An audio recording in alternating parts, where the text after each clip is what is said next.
Alex Newman, welcome back to the show, and thanks for joining us again. Hey, another story from Harvard University that just it boggles logic to think what the words inclusivity and diversity have become to our major universities. Talk about this really piece of work activist named Tim Wise being invited to be the keynote speaker at a Diversity Day conference at Harvard. So yeah, to celebrate 10 years of diversity, their decade of dialogue, they invited a straight white male to come rant and rave. And this guy has a long history of making outrageous remarks. He's called for Christians and Jews and people who believe the Bible to be locked up and put into insane asylums. And then he said, I'm only kidding, but kind of not really.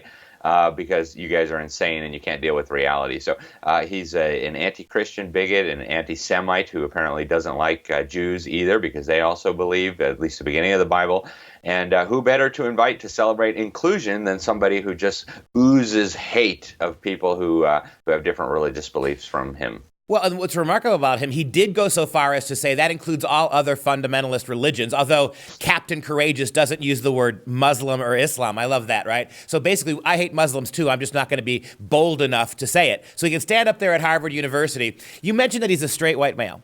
By definition, this guy's the problem. According to everybody else at the diversity conference, he's the problem. It seems to me that the only way you get a keynote speaker gig at Harvard to do this as a straight white male is to be extraordinary in how you hate traditional Christians, Jews, even Muslims.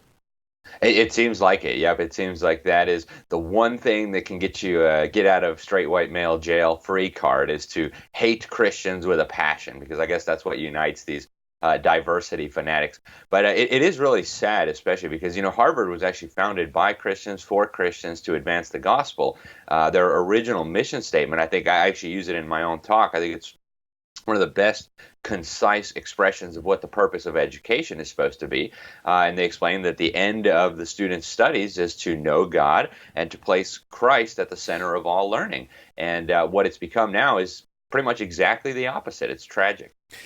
Well, what troubles me, again, as I mentioned at the outset, is this. He keeps defaulting to logic and reason. According to logic and reason, faith, religion must go, that people who believe in God or biblical text or scripture are, by definition to him, illogical. Yet this is the same guy who defines inclusivity with a green agenda, right? Who's peddling global warming claims that have been themselves, in many ways, logically debunked. Here's a guy who is pushing the transgender narrative, right? That we believe only in logic and reason and science. And yet, he is arguing for greater inclusion for mythical, made-up transgenderism kind of claims that have very little science behind them. And again, at Harvard, you don't have America's foremost university. You don't have to balance those claims, do you? No, not at all.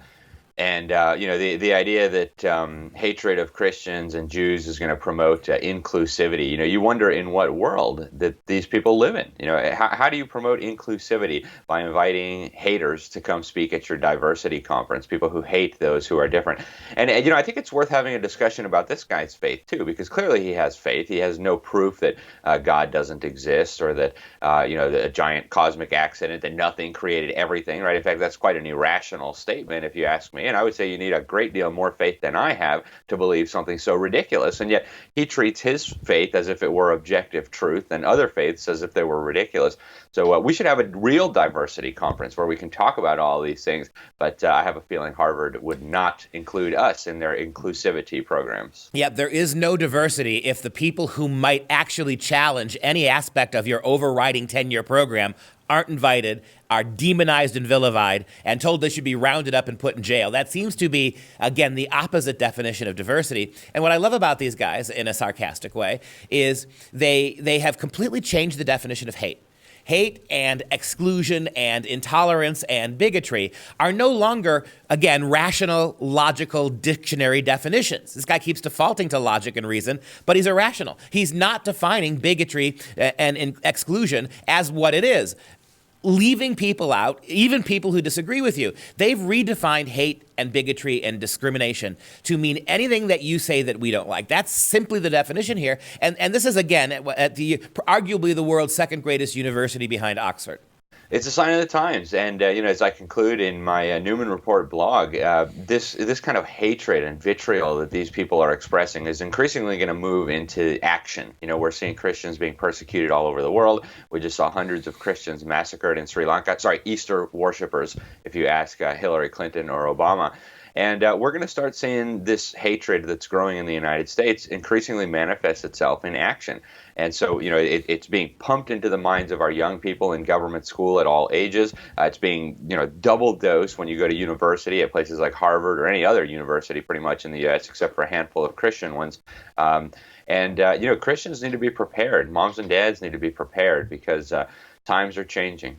So, Alex, the mainstream media is more than willing to blame Donald Trump for the synagogue shooting out in California, even though the manifesto of the shooter called Donald Trump every nasty anti-Semitic word in the book. And yet this clown can stand up at Harvard, this Tim Wise can stand up at Harvard, and absolutely demean Christianity and Judaism, but he bears no responsibility for violence against Jews and Christians. Alex, thank you so much for your remarkable article. We'll talk to you again next week.